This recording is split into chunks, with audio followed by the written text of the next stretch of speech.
ध्यान दीजिए बच्चों, कल मैंने आपको एडवर्ब क्लॉज का प्रयोग करके सिंपल वाक्यों को एक कॉम्प्लेक्स सेंटेंस में कैसे जोड़ा जाता है, इससे रिलेटेड मैंने आपको कंजंक्शन बताए थे। जो कंजंक्शन है because, although, though, if, unless, till, until, so that, so dash that, as soon as, just as, no sooner, as dash as, so dash as, lest, after, before, when, then, then, while, whatever, wherever, whenever आदि conjunctions का प्रयोग करते हैं। कल मैंने आपको जो वाक्य बताए थे उनमें कुछ वाक्य ऐसे थे जो बिकॉज का प्रयोग करके बन रहे थे और कुछ वाक्य थे जो ऑल्दो का प्रयोग करके मैंने बताया था। अब आज जो है उसके आगे इफ का प्रयोग करके, इफ का प्रयोग करके वाक्य कैसे जोड़ेंगे, तो जैसे सेंटेंस दे दिया जाए, don't eat too much, full stop, you will be ill. मतलब है कि अधिक मत खाओ, तुम बीमार हो जाओगे। कंडीशन देखिए, तुम बीमार हो जाओगे यदि तुम अधिक खाओगे। यानी फ्यूचर कंडीशनल सेंटेंस में दो क्लॉज होते हैं, जिसमें जो कंडीशनल क्लॉज होता है वो सिंपल प्रेजेंट में होता है और जो बेस होता है, प्रिंसिपल क्लॉज होता है, वो सिंपल फ्यूचर में होता है। इतना ध्यान देना है। अब जैसे इस वाक्य को हमें बताना है तो वाक्य बन जाएगा, if you eat too much, you will be ill। इसका मतलब है यदि तुम अधिक खाओगे तो तुम बीमार हो जाओगे। अब देखिए कंडीशनल क्लॉज ये है, इसमें इफ लगा हुआ है, ये सिंपल प्रेजेंट में है और जो प्रिंसिपल क्लॉज है वो फ्यूचर में है। तो कंडीशनल सेंटेंस में, वैसे कंडीशनल सेंटेंस तीन होते हैं। एक होता है फ्यूचर कंडीशनल। फ्यूचर कंडीशनल में जो कंडीशनल क्लॉज होता है वो सिंपल प्रेजेंट में और प्रिंसिपल क्लॉज जो होता है वो सिंपल फ्यूचर में। एक होता है past conditional sentence. Past conditional sentence में जो कंडीशनल क्लॉज होता है वो पास्ट परफेक्ट में होता है और जो प्रिंसिपल क्लॉज होता है उसमें वुड हैव के साथ वर्ब की थर्ड फॉर्म लगाते हैं। और तीसरा होता है इमेजिनरी कंडीशनल, काल्पनिक। तो इसमें क्या होता है कि जो कंडीशनल क्लॉज होता है इमेजिनरी में, वो कोई भी सेंटेंस हो, कोई भी सब्जेक्ट हो, उसमें वर्ब का प्रयोग होता है और प्रिंसिपल क्लॉज में वुड का प्रयोग होता है।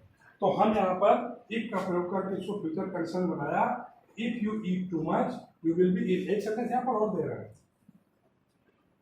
जैसे है,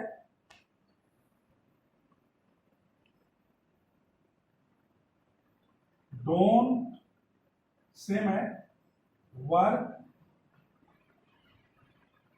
to much, full stop, you will loss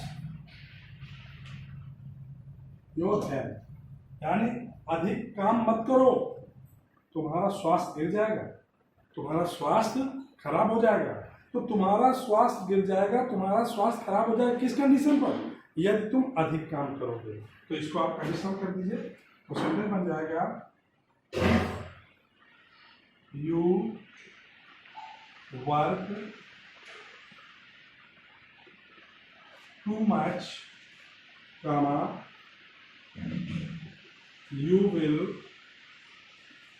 lose your health। यदि तुम अधिक काम करोगे तो तुम्हारा स्वास्थ्य खराब हो जाएगा, गिर जाएगा। कंडीशनल हो गया। तो इस तरह के वाक्य जो है इफ का प्रयोग करके बनेंगे। अब देखिए अनलेस का प्रयोग। पहली चीज तो समझ लिया अनलेस होता क्या है। अनलेस इफ का अपोजिट है। इफ माने होता है यदि और अनलेस माने यदि नहीं। तो ये भी कंडीशनल है। अब इसमें कैसे वाक्य बनेंगे देखिए, जैसे वाक्य दे दिया जाए, work hard, full stop, you will fail.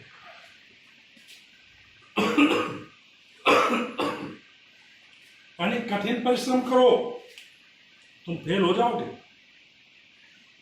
मेरे शब्दों पर ध्यान दीजिए, कठिन परिश्रम करो, तुम फेल हो जाओगे। अब देखिए, तुम फेल हो जाओगे किस कंडीशन पर? यदि कठिन परिश्रम नहीं करोगे।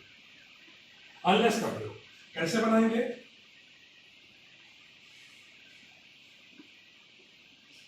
Unless you work hard, comma, you will fail. यानी यदि तुम कठिन परिश्रम नहीं करोगे तो फेल हो जाओगे। अब यहां पर ध्यान दीजिए, अनलेस लगाएंगे तो नॉट नहीं लगेगा, क्योंकि अनलेस स्वयं, अनलेस और अनटिल ये स्वयं निगेटिव वर्ड है, इनमें नॉट का प्रयोग नहीं होता।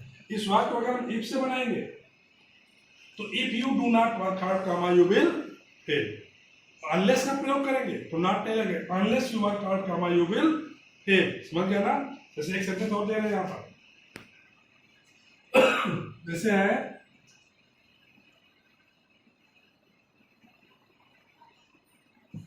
Make haste, full stop, you will be late. यानी शीघ्रता करो, तुम्हें देर हो जाएगी। नहीं, तुम्हें देर हो जाएगी किस कंडीशन पर? यदि तुम शीघ्रता नहीं करोगे, यदि तुम जल्दी नहीं करोगे।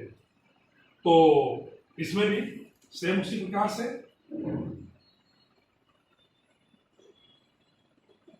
अनलेस यू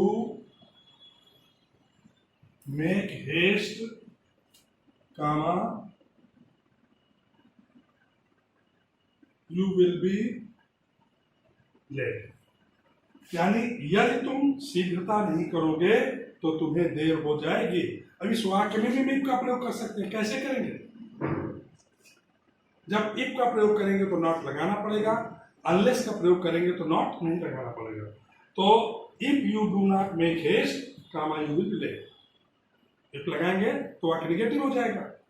प्रेजेंट इंडेफिनिट में ही, सिंपल प्रेजेंट में, if you do not work, if you do not make haste, comma, you will be late.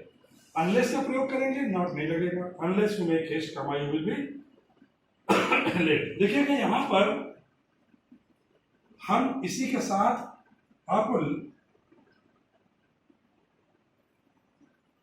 इसी सेंटेंस में लेस्ट का प्रयोग भी क्लियर कर रहा है,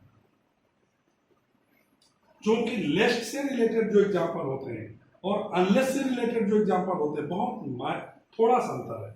अब देखिए, यही सेंटेंस मैं यहां रख रहा हूं लेस्ट में। जैसे सेंटेंस है, वर्क हार्ड, फुल स्टॉप। देखिए यहां पर यू विल फेल और यहां पर होगा you may fail, you may fail. देखिए जरा दोनों वाक्यों में कितना अंतर है। यहां work hard, you will fail, आपने कंडीशनल बना दिया, unless you work hard, you will fail, या if you do not work hard, you will fail. और इसमें क्या है, work hard, you may fail. कठिन परिश्रम करो, तुम फेल हो सकते हो। मेरे शब्दों पर ध्यान दीजिए, कठिन परिश्रम करो, तुम फेल हो सकते हो सकता है पास भी हो जाओ। तो चूंकि मैं लगा हुआ है, संभावना प्रकट हो रही है, पॉसिबिलिटी शो हो रही है, तो ऐसे वाक्यों में लेस्ट का प्रयोग करते हैं। अंतर देखो, work hard, you will fail, work hard, you may fail.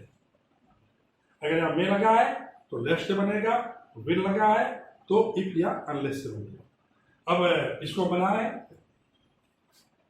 ये वाक्य जो बनेगा तो वर्क हार्ड, लेस्ट।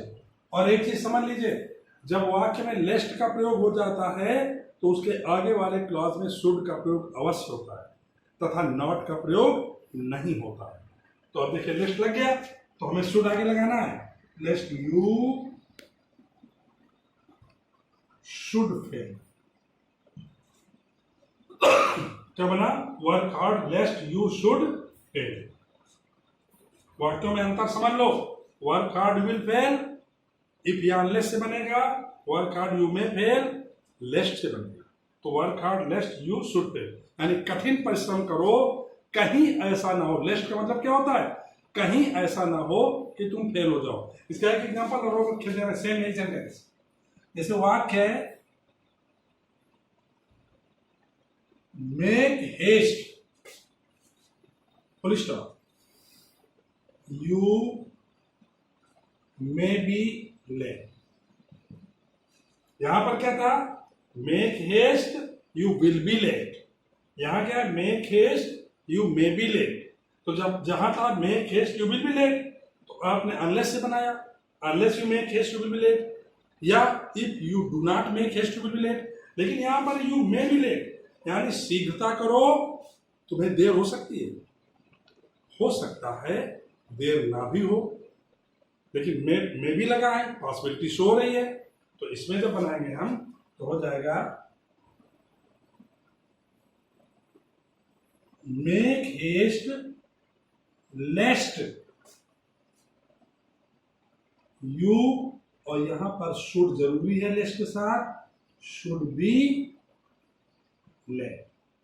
तो क्या बन गया? शीघ्रता करो, कहीं ऐसा ना हो कि तुम्हें देर हो जाए। इतना ध्यान देना कि जिन वाक्यों में लेस्ट का प्रयोग होगा उसके आगे वाले क्लॉज में शुड का प्रयोग जरूर होगा और नॉट का प्रयोग नहीं होगा।